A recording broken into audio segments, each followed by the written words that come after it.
Welcome everybody to this edition of Attention Talk Video. I'm your host, cognitive engineer and ADHD coach, 𝐂𝐎𝐓_𝐇.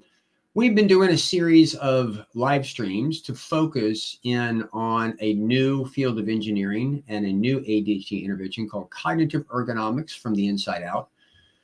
We did our first live stream back in October of 2024. We kind of framed out conceptually why we believe we can call this a field of engineering and why we can call it a new intervention just based off of underlying factors that you need a model that defines things and you need a lens in order to see it. Since that time, we have been really trying to talk about what the model kind of bears out, what it explains that current interventions can't, to try to give people a real sense of what this is really kind of all about in terms of what it can do. And I have some warning, and forgive me, I'm going to read it, but as I continue to develop the program, I'm continuing to come up with better ways of articulating things.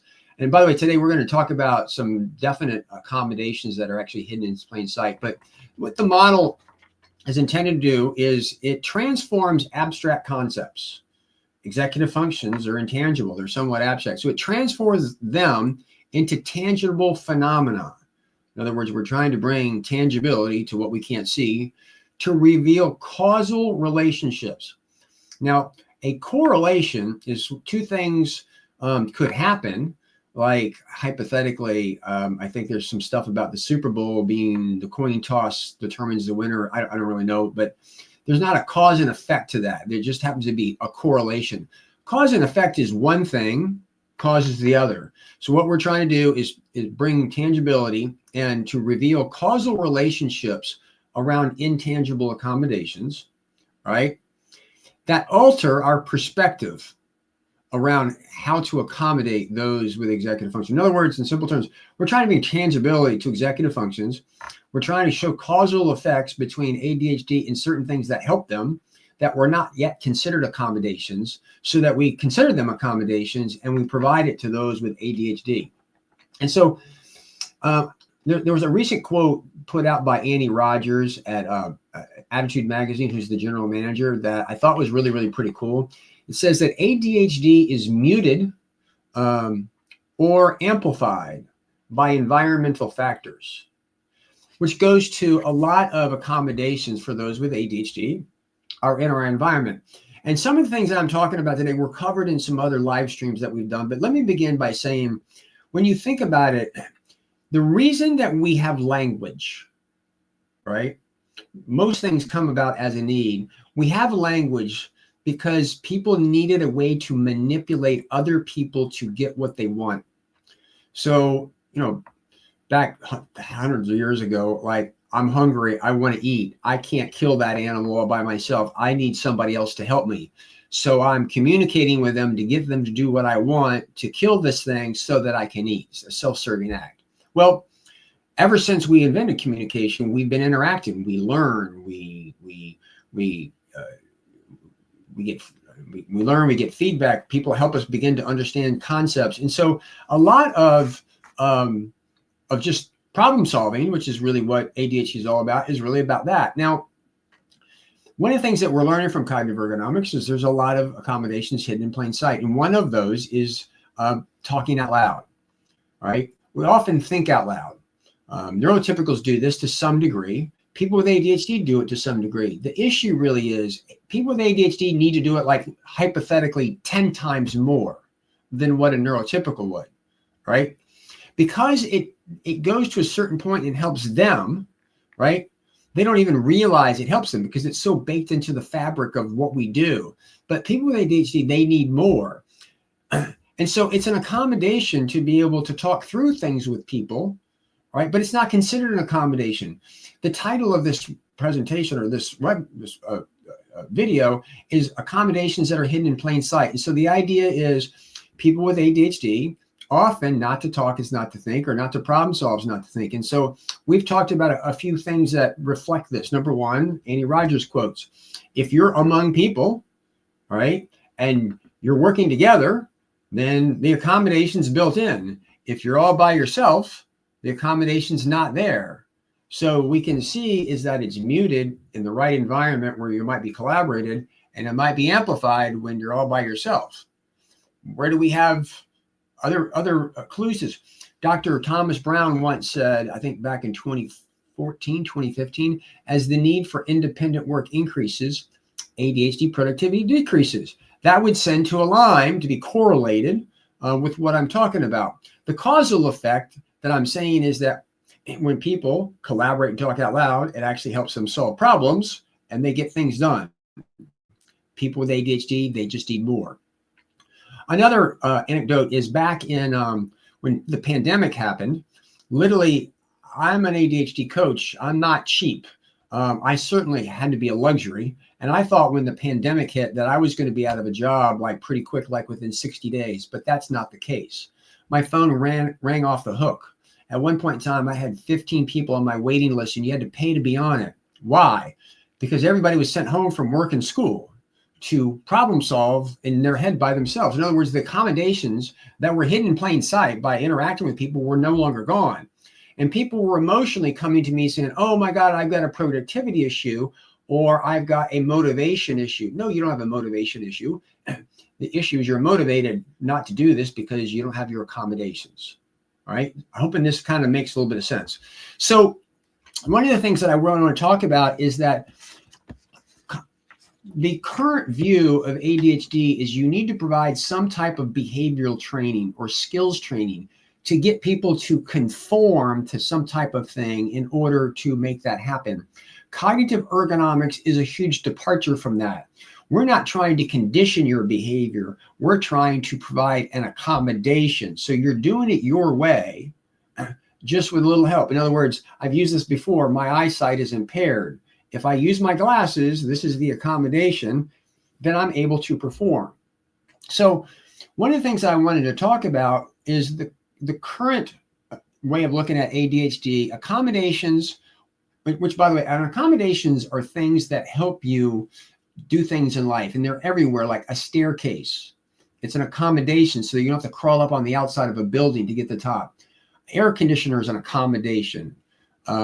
Heaters, accommodations. We have them all over the place. But in the context of ADHD, extended time on tests. What is that? That doesn't necessarily help you problem solve. It's just giving you more time to try harder. Flexible work schedules. Again, we're running into this, we're trying harder. Noise reduction and distraction-free environment. Okay, when you're distracted, right, what the model talks about, I'm not going to get into a lot of it, is it can take you off of what you're thinking about and you have to go back to it. So it indirectly helps a little bit, but it's kind of more geared to trying harder. Permission to move. All right, people with ADHD, it takes a lot of cognitive effort to sit still, but that's really more designed to try to accommodate them to try harder.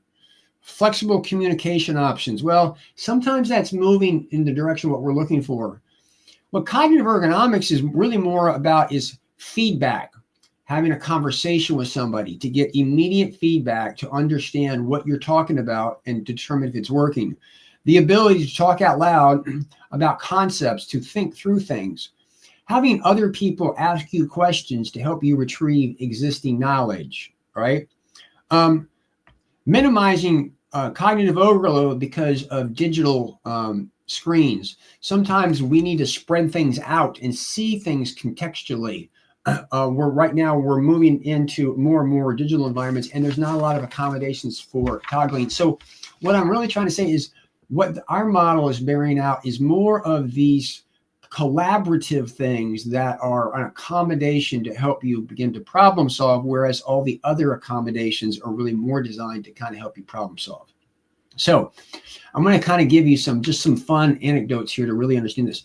Back in 1999, I was working on my MBA at the University of Tampa, and I was in a computer class. And I remember raising my hand because I had a question with regard to my computer. And I asked the question, and the teacher said, "Did you look in the help section of the computer?"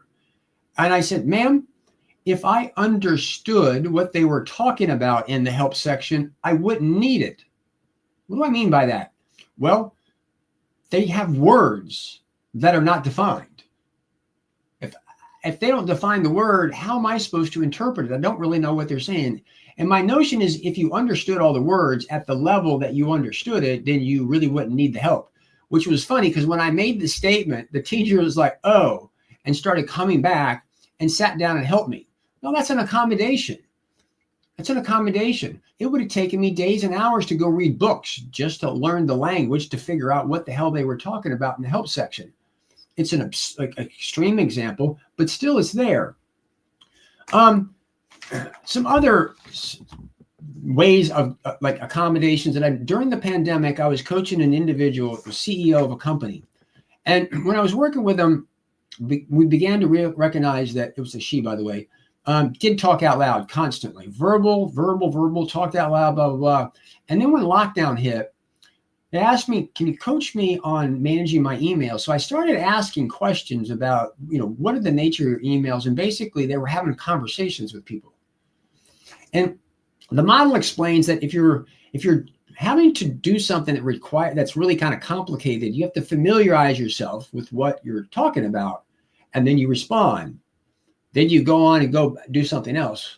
Then later a response comes in and you have to refamiliarize yourself again. By going back and forth over an email over a long period of time, you had to keep refamiliarizing yourself with information, which is actually very inefficient. So I said, well, what we've got to do is we've got to simulate the work environment. But it's COVID. Well, what we came up with was having all the person's direct reports on Zoom at one time.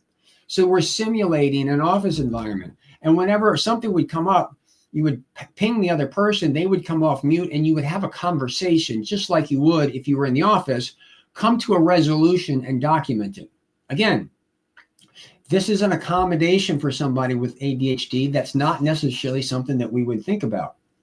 Other accommodations is a lot of our world right now is caught up in Zoom meetings. And a lot of times Zoom meetings are scheduled to be done like on the hour, and they typically run up to the end.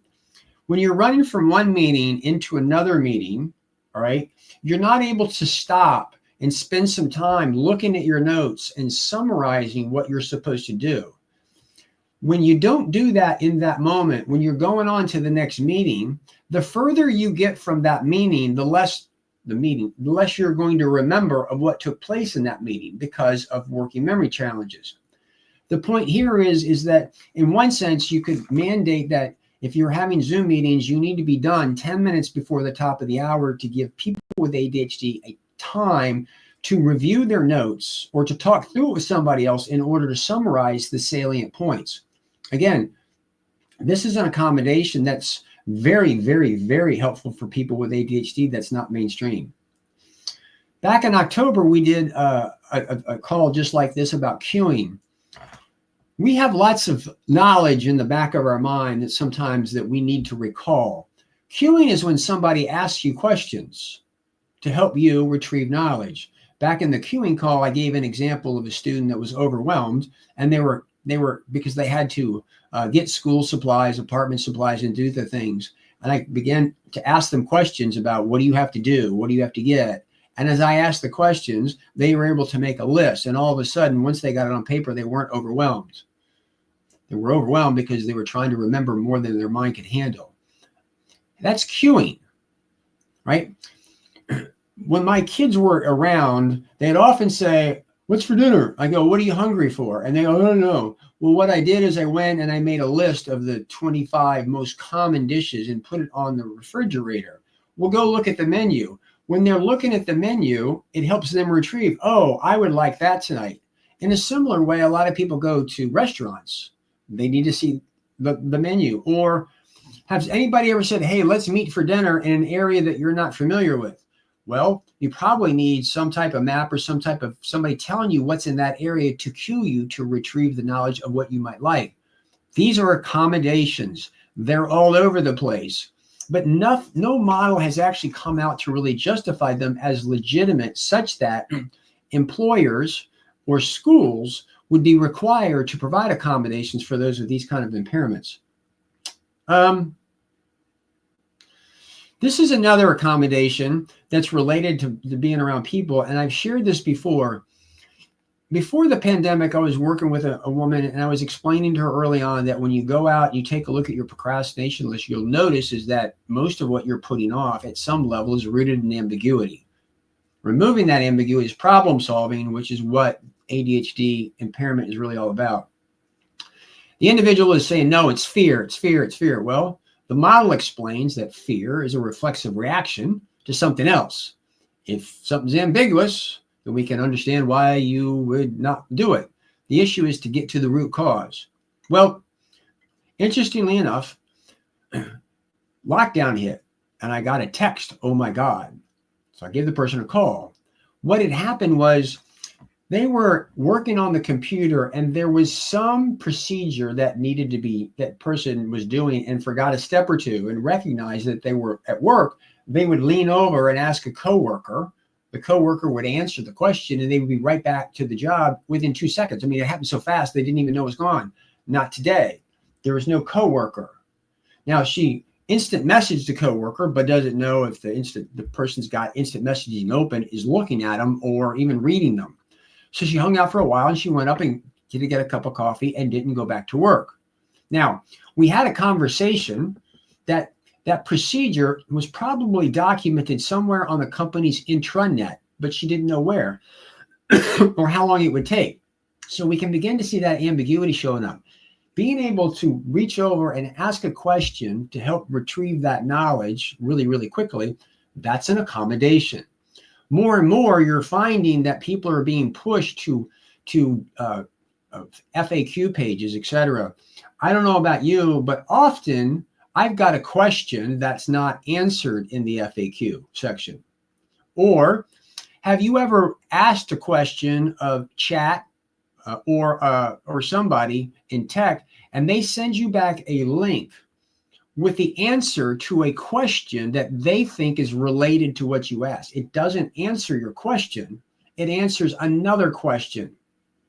Having the ability to talk through and sort through this with other people to gain clarity might be a little bit inconvenient, but these are accommodations.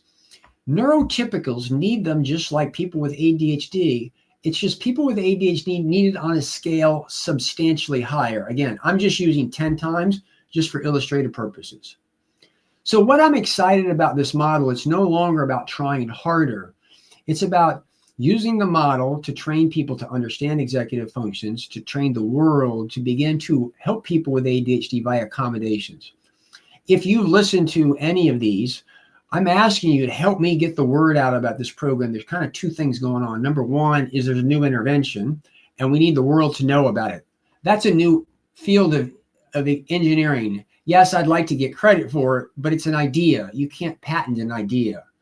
Now I have to train people in the model because attention scope, which is a lens that you use to see the executive functions, you have to have special training. Like a radiologist has to have special training to read a CAT scan, an MRI, an X-ray, an ultrasound. So you have to go through special training for this. But my hope is that by providing this to you, you guys can get excited. You can help me spread the word. I can get teachers, special ed teachers, disability specialists, HR people, parents, people that are related to helping those with ADHD to come in to understand what this impairment really is about and to accommodate it. No more about trying to make it easy for you to just try harder, but actually provide real accommodations that help people perform.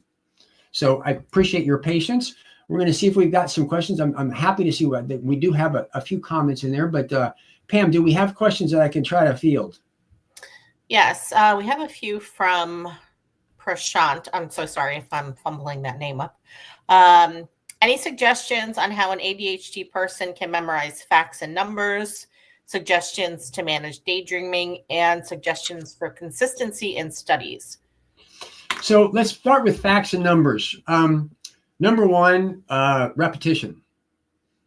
Repetition. I mean, that's there. Another one is, in fact, if you have access to Netflix, go on to Netflix and search for Explained, and then search for Explained related to the mind. And I think it's the second episode. They talk about memory. And it's interesting because there's a woman that she can sit there and like memorize 5,000 numbers in order in like 10 minutes. And when you start talking to people that can remember that, what they do is they relate, they kind of remember the numbers via a story, right? There's different techniques out there. And so my point really is if you're trying just to brute force, there's repetition, but you might look into certain things about how you would begin to remember them with story. You know, it's kind of funny. I remember in 1966, I was living in Texas, and I remember back then we didn't really look at area codes, and the first three numbers of a telephone number were letters. So my phone number was GR91691. I remember I had to, in kindergarten, first grade, like write it like 1,000 times. It was ingrained in my mind. So that's really the best way. But understand you have impaired executive functions, and sometimes doing that in the recall is going to be more difficult than a neurotypical. So that was the first question. Pam, what was the second part? About daydreaming. Daydreaming. Yep. And then consistency in studies.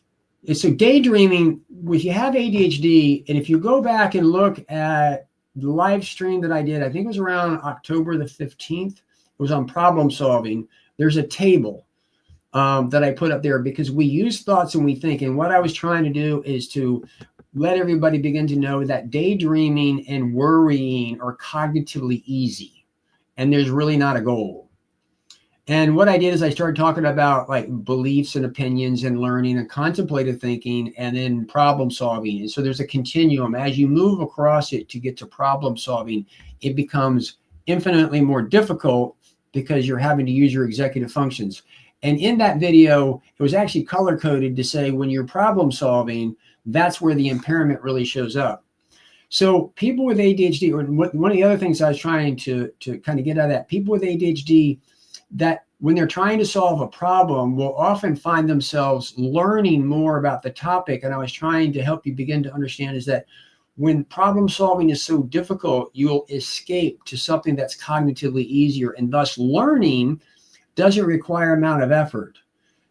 And you're giving yourself the illusion that you're problem solving, right? You're learning more about the topic that sometimes can help you, but sometimes you're just learning more about the topic. Now, going back to daydreaming, you're daydreaming a lot to escape the difficulty of maybe problem solving. So what do? You've got to make the problem solving easier because you have an impairment. You need to go in and start to look for some of these accommodations that I've talked about, like sitting down and talking through this with other people by engaging it. If you make that easier, then it's going to be easier to stick with it. But the daydreaming often is escape because it's less effortful to daydream cognitively. And again, one of the things the model talks about is root cause. And really to address it, it's not about necessarily trying harder, but again, making the problem solving easier so there's less of urge to go to daydreaming. And forgive me, Pam, my working memory is kind of impaired. So what was the third part of the question? Consistency in studies. Consistency in studies. This goes right back to if you're trying to study without the accommodations, it's so hard, you're going to find yourself escaping. But if you add those accommodations in and you make it easier, it's easier to do. If you'll notice, Pam is one of my assistants that's assisting me here. It's not uncommon where I will call her up in the middle of the day, or some of the other people that I work with, and be talking through things that I'm trying to think through or learn and or digest. As a matter of fact, I just got notice that one of my shopping cart vendor is leaving the business, and I've got to learn how all the banking stuff works on my website. And I was literally talking to Jan, one of my other assistants today, to try to digest it. So the purpose of this is to talk about accommodations. And the questions so far have been more, how do I try harder? And I hope that you're getting is that you probably need the accommodations often. Do it in a company of other people where you can get some maybe feedback and maybe do it kind of orally. All right. What other questions do we have, Pam? Crayon asks, do you think that people don't give accommodations to ADHD people in jobs or college because they can have other people do the same task without the accommodation and the extra time it takes? That's a great question. So everybody judges the world through the lens of their own experience. Repeat that. They judge the world through the lens of their own experience. Now, I interact with the world. I've got dyslexia and ADD. I really don't understand how other people do it. But I know I have some challenges. People that are neurotypical, they don't understand what it's like to have ADHD. Now, by the way, in cognitive ergonomics in class 2, in order to bring tangibility to executive functions, I have a simulation where you prepare a meal, you eat a meal, and you clean up a meal using your less dominant hand. And in that exercise, I point out, do you notice how you have to be self-aware? Do you notice that you had to regulate your emotions because you're frustrated? Do you notice you had to restrain your urge to use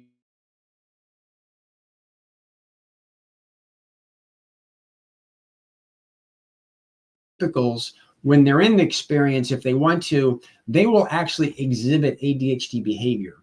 So I try to simulate it for them to give them an idea. I've actually had people where, like, one woman, I was putting her through a program with her husband, and I did that. She's like, "Oh my God, I had no idea how hard this was for you to." Like, you're darn right it was. So the point really is that they don't get what it is because nobody's ever been able to make it tangible, which is what we're trying to do. Because it's there and other people can do it, we infer the inner workings of the brain based off of what we see, okay? What we see is people aren't doing what we want them to do, so they must have a focus problem. No, it's an escape from problem solving because it's cognitively more difficult for you. So they just don't understand why you just can't do it for everybody else, and thus they're less inclined to give you the accommodation as a result. When you think about it, it makes some sense. I mean, we're all kind of like that at some level, but that's why this is so powerful. This is the first model where we're putting people in these simulations to bring tangibility, to say, yes, there is a difference.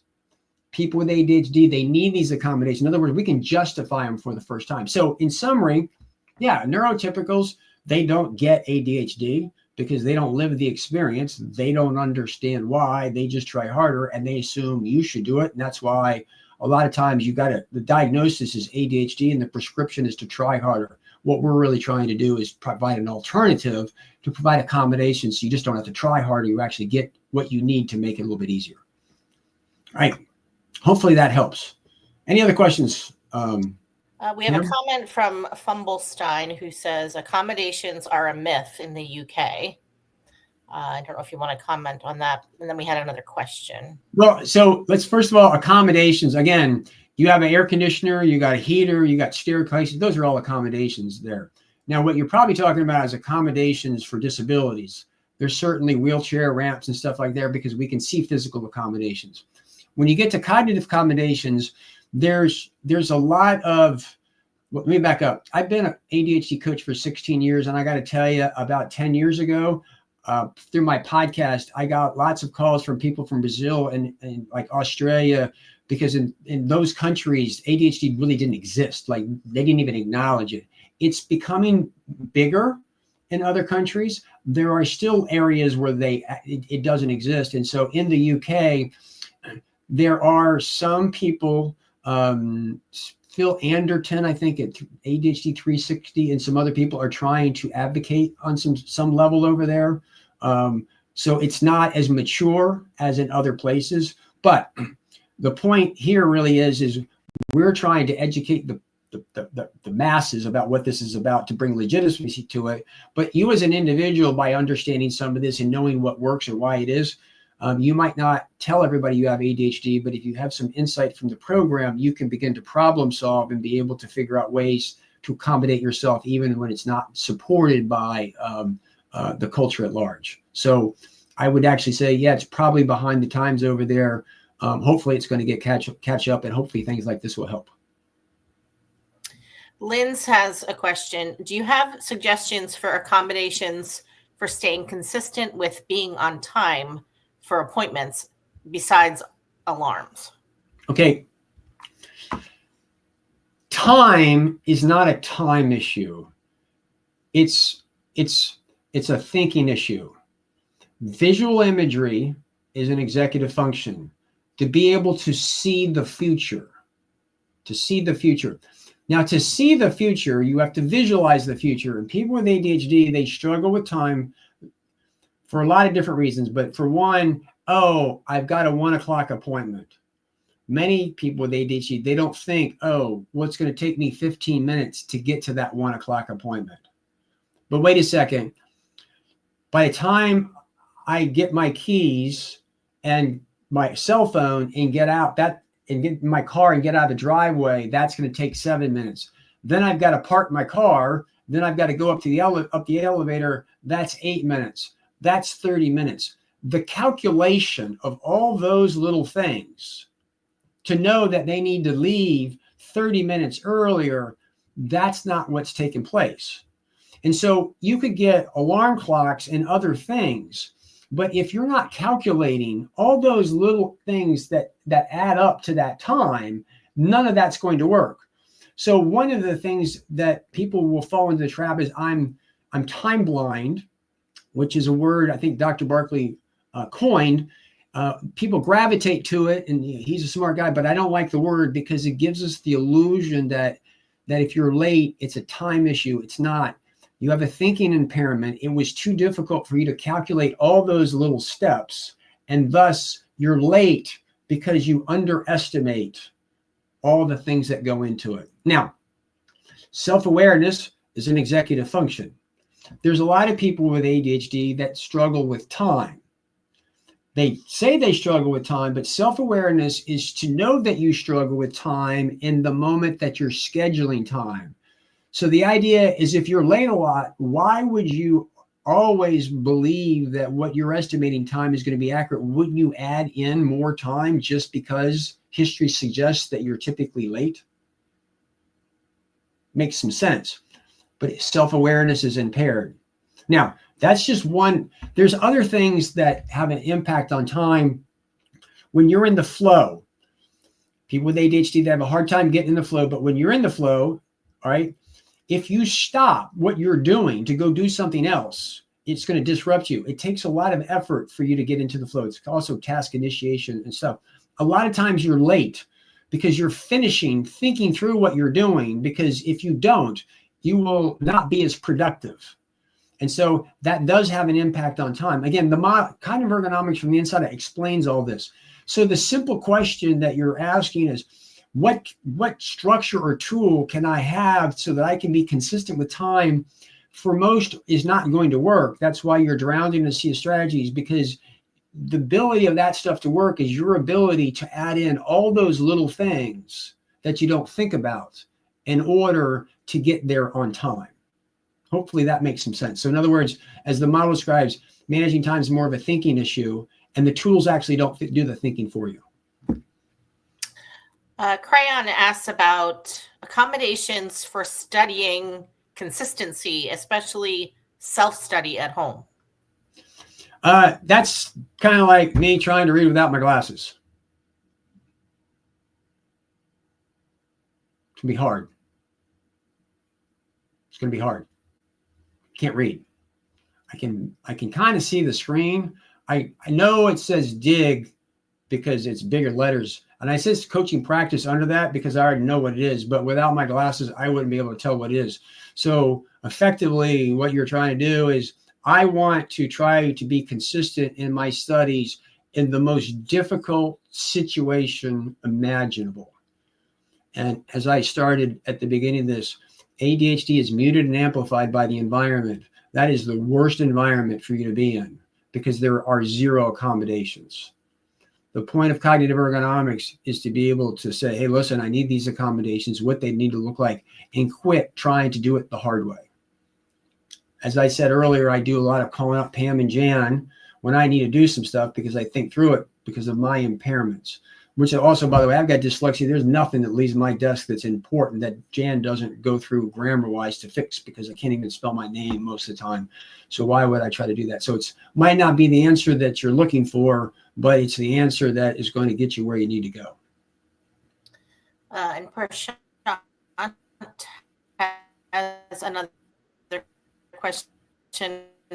Does ADHD affect how we frame talking? And is there any strategy to improve it? So, so ADHD is executive function impairment. One of the things that we do in the program for grins and giggles, or like I could do it right now, I could say, do you remember exponents when you were in school? So like 2 to the power of 3 would mean you multiply 2 times 2 times 2. So the answer would be 8.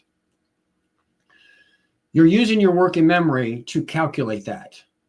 Now, if I asked you without using your fingers or talking out loud to calculate 3 to the power of 5, you'd go 3 times in your head. 3 times 3 is 9, times 3 is 27. Then you try to say, okay, times 3. And somewhere in there, people get lost because you're keeping track of the calculation, and you got to keep track of the number of times you've multiplied it times 3. This is difficult because you're juggling information in your mind. You're going back and forth. When you have something that you want to convey, you have an idea, you have to retrieve words, and you have to put them in an order that is conveying the meaning of what you're saying that would make sense to the other person. Calculating 3 to the power of 5, that's problem solving. You're trying to solve towards the goal of answering the question. Grabbing the words and trying to communicate what you're trying to do to somebody to understand it, that you're trying to problem solve towards a goal. You're using your working memory to do that. That's impaired. I've had times before where I've had to articulate things to people and I'm saying, can I have a mulligan? Like if I don't get this right, a mulligan in golf is like a do-over. If I've got to do it, I'll actually say, I'm going to explain this to you. And if you don't feel good about it, I probably didn't do it right. So I'd like to be able to do a redo. So the question is that a challenge? Yes. What are the strategies? Well, talk through it with somebody to understand kind of what you're saying. If you're trying to sit there and do it in your head, it's going to be kind of problematic. You might write bullet points down or process it with other people. Much of cognitive ergonomics has been a lot about me doing that. In fact, at the beginning of it, I read a piece about what cognitive ergonomics does. It transforms abstract concepts of cognition into tangible blah, blah, blah, blah, blah. I think it probably took me 5 years to write that. It's pretty complicated. Each word counts very specifically. It's hard. It's a pain in the butt. I figured it out finally. Here's the thing. I don't want you to get discouraged by this, but what I want you to do is do get motivated and recognize is that if you can bounce your ideas about what you're trying to say with other people first, it can be very, very helpful for you to land on how to communicate what you're trying to communicate. Crayon is circling back to the self-study, looking for more specific examples of accommodations they could do. I remember when I was in college, I'd just go study with somebody. Like you don't always have to study with somebody in the class, although it's helpful. And I like, hey, I don't understand this. Do you understand that? Could you explain it to me? Yeah, here's how you do. It's really simple. Is like, I'm having a hard time getting through this. Can you show me how to do it? They demonstrate how to do it. You're watching them, which, by the way, I think years ago when we had apprenticeship, I thought it was great for people with ADHD because you would be an apprentice under somebody. They would show you how to do it. You didn't have to figure it out inside your head. You would just watch them. It was like monkey see, monkey do. I think a lot of people with ADHD used to thrive back then because it was cognitively easier. But again, in a studying environment, having somebody else just to talk through things about it, about what you're doing, or like literally you can be sitting there with somebody and be quiet and just lean over and say, I don't understand this. Could you help me? And other person might not know, but the two of you going back and forth can figure it out. This is one of those things that our society is trying to infer that you should just be able to do this in a closet by yourself, which is what I'm trying to advocate for. If that worked, then we wouldn't have the problems. Remember, I talked earlier about the pandemic. Everybody was sent home to go do it by yourself, and people with ADHD, they really struggle and suffer, which, by the way, diagnosis rates of ADHD skyrocketed. All kinds of things kind of came out because they were put into an environment to do it the hard way. I go back to cognitive ergonomics is to legitimize this so you can sit there and say, I shouldn't have to do that. So I hope that was a little bit helpful. That's it for the questions. I'd like to thank everybody for coming and chiming in. Again, this is a paradigm. It's hard to conceptually understand if you're trying to make it fit what you're used to. It's like thinking the world's flat and now realizing it's round. It's that different, but it changes everything to be able to walk in and say, hey, if you could just get some collaboration, some help in some of that stuff, you shouldn't have to study by yourself in isolation. You should be able to have access to people to talk through these types of things, to digest the information, get some feedback. That's the end game of what we're trying. So if you can help me get the word out, I would certainly appreciate it. And thanks for joining us. So with that, I hope you've enjoyed this edition of Attention Dog Video. Please share, please like, please comment. A lot of our world right now is gravitating to entertaining stuff about ADHD. The content's not there. It's just very, very entertaining. So there's a lot of misinformation. By commenting and hitting likes on our stuff, hope we stay high enough in the algorithm so that we can actually help some people. So anyway, thank you so much for your time today. And thanks, Pam, for helping us. Take care.